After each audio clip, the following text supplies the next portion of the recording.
वहीं मध्य प्रदेश में कोरोना के मरीजों में आ रही कमी को देखते हुए महकमा तालीम ने बोर्ड इम्तिहानात को मुनक्किद कराने का फैसला किया है। मध्य प्रदेश के वजीर बराए स्कूल तालीम इंद्र सिंह परमार का कहना है कि इमसाल बोर्ड के इम्तिहानात का इनेकाद हर हाल में किया जाएगा और तलबा को जनरल प्रमोशन नहीं दिया जाएगा।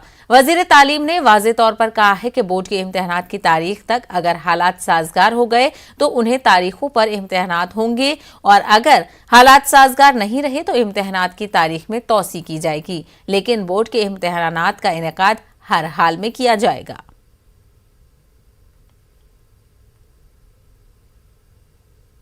चाहते हैं कि पढ़ाई हम पूरी कराएं और परीक्षा लेंगे। 10वीं और 12वीं का बोर्ड की परीक्षा का जहाँ तक सवाल है वो भी कोरोना की परिस्थिति पर निर्भर करेगा। यदि कोरोना हमारी इस तारीख तक ठीक ठाक रहा, कंट्रोल में रहा तो हम परीक्षा लेंगे।